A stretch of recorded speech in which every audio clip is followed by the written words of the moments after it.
Good morning. It's wonderful to be with you today. It's an honor to be back here in Australia. One of my favorite sports legends in America is a guy named Don Shula.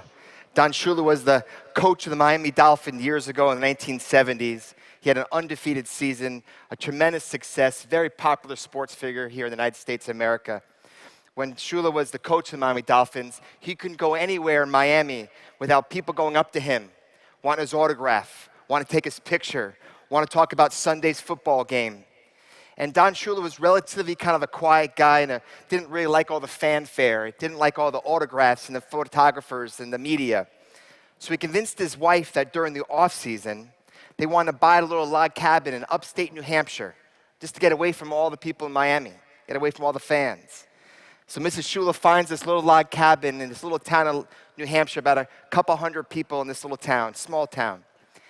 And the first day they were there, they realized there was an old-fashioned movie theater in this old town, small town in New Hampshire.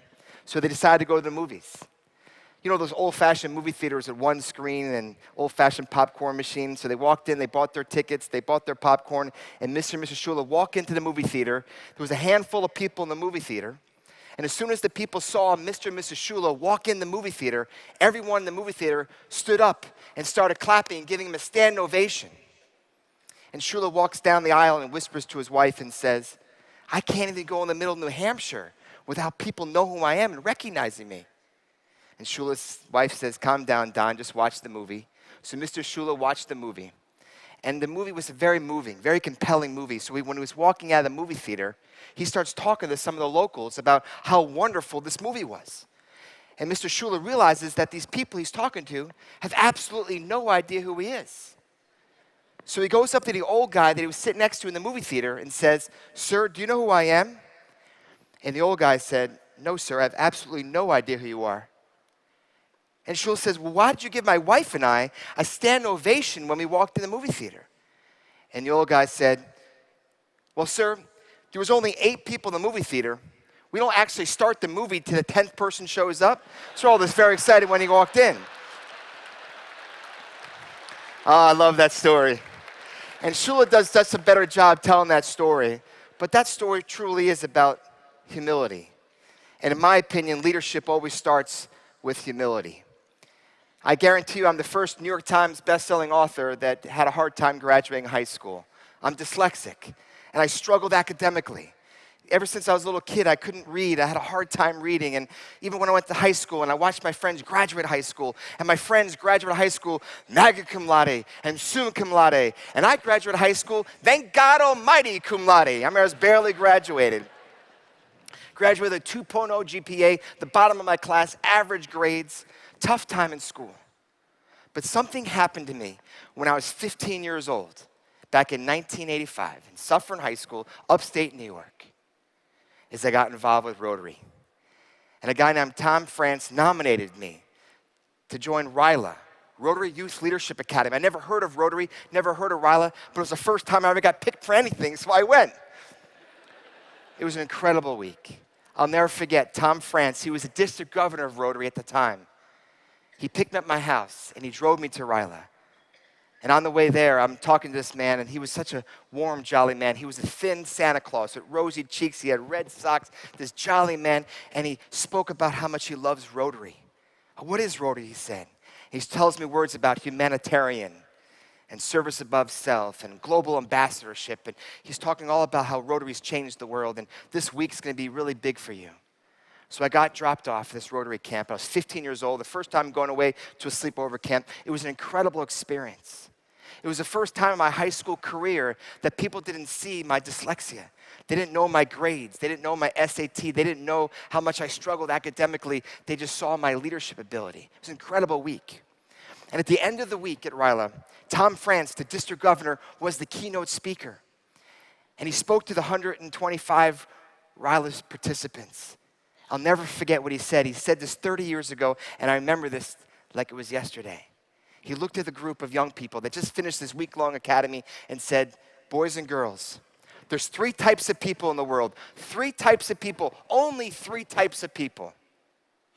There's leaders, there's followers, and there's critics. Which one are you going to be?" And it was incredible that he posed the question. He asked us, do you want to be a leader?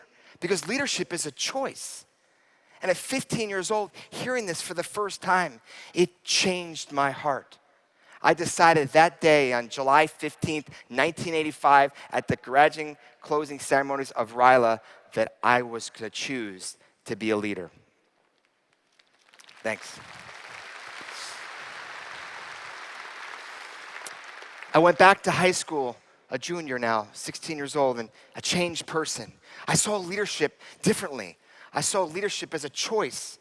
And I started getting involved in high school. I was involved with Boy Scouts, became an Eagle Scout, and ran for class president, gotten very involved in my church and nonprofit organizations in the community. It was a different lens I looked because of that experience with R.I.C. And when I graduated high school, my friends were all going to college, and I didn't get accepted to any prestigious school because of my grades. So about 3 months before I graduated high school, this international global leadership program called Up With People came to my high school my senior year and performed. I'm not sure how many people in this audience have seen or heard Up With People, but Up With People is this worldwide, oh, thank you, yes. Up With People is this worldwide global leadership organization with young people from all over the world. And they performed this musical show. And so I went to the show with my parents. It was an incredible experience walking into this auditorium, sitting right up front. There was 150 young people on stage, 18 to 25 years old, and they were from all walks of life. Jewish, Muslim, Christian, Islamic, Hindu, black, white, red, brown, rich, poor, developing countries, developed countries, every walk of life. On stage together, singing rock and roll music about building relationships and changing the world and serving others. And I was 17 years old, never been on an airplane before, never been abroad, and seeing this worldwide show, it totally moved my heart. And after the show was over, I'll never forget this really cute girl, about 21 years old, from Sweden, comes to the front of the stage and says to the audience, if there's anyone in the audience between the ages of 18 and 25 that want to take a year off your life and travel all over the world with Up With People, please come to the front of the stage and talk to me after the show. Well, the show was over. I wanted nothing to do with traveling around the world with Up With People. I just wanted to meet the hot girl from Sweden. So I ran over there and I started talking to her. And the first question I asked her was, what kind of GPA do you need to get Up With People or SAT score? She said, we want to find young people that want to travel all over the world and change the world. And so after high school, instead of going to college, I traveled all over the world with Up With People, went abroad for the first time. I spent 9 years as a student and staff member on and off, traveling over 60 countries, living in hundreds of host families all over the world, changed my heart for service. When you go to Ethiopia and you see the poverty there, and then someone reaches in their pocket and holds out a $100 bill and says, half the country here lives on this $100 in 1 year. And you learn about the extreme poverty, it changes your heart. And traveling all over the world Up With People, meeting people that believed it differently, looked different than me, prayed differently, and embracing diversity and having friends that were different than me changed my heart for serving others. And after I traveled Up With People, I finally went to college, and after college, my first job out of college was back to work for Up With People, and after Up With People, I went to Japan. I had this opportunity to teach English with the JET program, the Japan Exchange and Teacher Program in Japan. It was an incredible experience working for the Nagano Olympics and living in Kisufukushima Machi, this small village in Japan. It was an incredible experience living in Japan for 2 years. And I lived in rural Japan. And with Up With People, we had interpreters, we had tour guides. It was very easy traveling around the world, but now I'm by myself living in this little village of Japan. I was the first American to live there, teaching English to the Olympic volunteers and the school children and the athletes of the Olympics. It was an incredible experience. But I'll never forget when I first got to Japan. Japan is a wonderful country. The people are so warm. But I lived in a very rural area, population of about 8,000 people. No one spoke English. There wasn't English anywhere. It was all kanji, katakana, hiragana. I couldn't understand everything. The first 2 weeks there were terribly difficult for the cultural exchange and the communicating. It was a difficult time. I really had a hard time the first month living there. I'll never forget, I go to my apartment, my first week living in Japan. And it was kind of dirty. There was kind of cobwebs and it needed to be dusted and clean. And so I went to the grocery store in town to find some scrubbing pads and some cleaning detergent to clean my apartment. Thank God the Ajax guy is an international figure because I got that guy right away. There was a bald Japanese guy with a little Ajax. I got that right away. I found the cleaning detergent. And I'm looking around for scrubbing pads. And I'm going aisle after aisle after aisle trying to find scrubbing pads so I can clean my apartment. So I find this big box that had a picture of a scrubbing pad, and it wasn't in English, it was in kanji, katakana. And so I bought the box, and I went to the checkout counter, and the lady at the checkout counter is looking at me like I'm crazy. And I realized that I must be the first American to ever shop in her little village shop.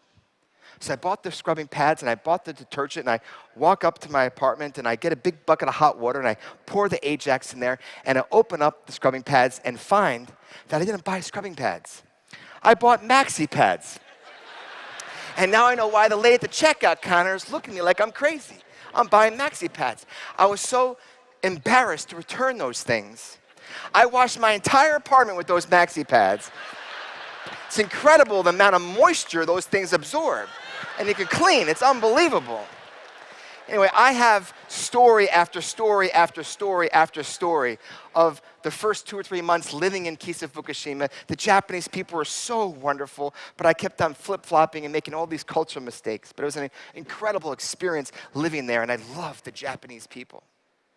And at the end of my 2 years, I decided to do a little scuba diving trip, and I go to Bali, Indonesia to do some scuba diving. And while I was in Bali, Indonesia, I met this wonderful couple on a dive boat from Atlanta, Georgia, and they were Rotarians.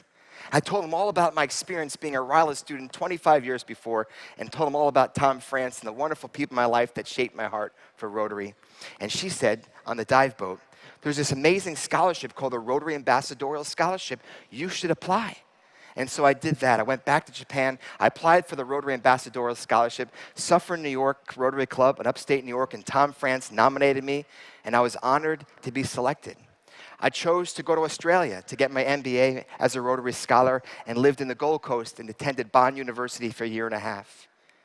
When I got to Queensland, Australia, it was my first time in Australia and in Queensland, and I get to the airport, and the district governor of Surfers Paradise Rotary Club in Queensland, Australia, named Paul Gillette, reaches out his hand and gives me a handshake and gives me a hug. And the second I met him, I saw the goodness and the love in his eyes and the good person he was. And we became wonderful friends. I lived with Paul and his wife, Donna, for the first week that I was there before I moved into the dorms at Bond University. I built a wonderful friendship with Donna and Paul over the year, an incredible friendship. And I had an incredible experience traveling all over Australia, visiting Rotary clubs and visiting Broome and Perth and Adelaide and Darwin and Cairns and Sydney and Melbourne and staying with Rotary families. It was an incredible experience. And even went down to Tasmania, and with 2 Rotarians, we took a sailboat and traveled all around Tasmania for 2 weeks. It was an incredible experience. Changed my heart. And after I finished the Rotary Ambassadorial Scholarship, I went back to the U.S. and started my career. But when I look back at my 30 years since I was a R.I.C student back in 1985, I realized that Rotary changed my heart. Rotary changed my life. Rotary helped define my values of service above self and leadership and humility. And people like Tom France and Paul Gillette loved me. And because they were Rotarians, there was an automatic bond when I first met them. You know, both Paul Gillette and Tom France, legends in my life, the 2 greatest Rotarians that ever lived, both have died in the past 6 years. And before Tom France died, I called him up. I was the keynote speaker for the Rotary Conference in America in Denver, Colorado, and I asked him to come. And I asked him to be my guest. I didn't tell him I was the keynote speaker. And I flew him and his wife from New York to Denver. We took him to dinner, and I wanted to honor him. He was a fragile old man, but this man changed my life. And at the Rotary Conference, he sat right in the front row.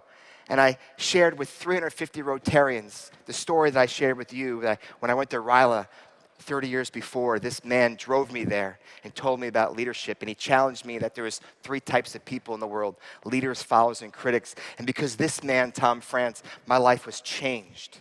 And this guy with big glowing smile on his face next to his wife. I asked Tom to stand up and come on stage. And he and his wife got a standing ovation with 300 Rotarians. And I just watched Tom just cry because 35 years of service to Rotary, his whole life was Rotary, and he finally was honored. And he changed a young boy's heart, and I was able to honor him. Thanks. Thank you. When President Burton wrote me a letter and told me he read my book and he's very moved by my success of my story and that I was a Rotary scholar and an ambassador and a R.I.C student, he asked me to come speak today. And of course I accepted, but the first thing I thought of was my host mom in the Gold Coast of Australia, Donna Gillette, because her and Paul, Rotarians, were the ones that brought me in and were wonderful friends. And I didn't get a chance to say goodbye to Paul because he died of cancer 6 years ago. But I'm going to say goodbye to him right now because I invited Donna to fly from the Gold Coast, and she's here. And she's sitting over here, and I want to get a stand ovation for her and for Paul for all the things that they've done for Rotary and to honor all the Rotarians that are not alive with us today. Thank you.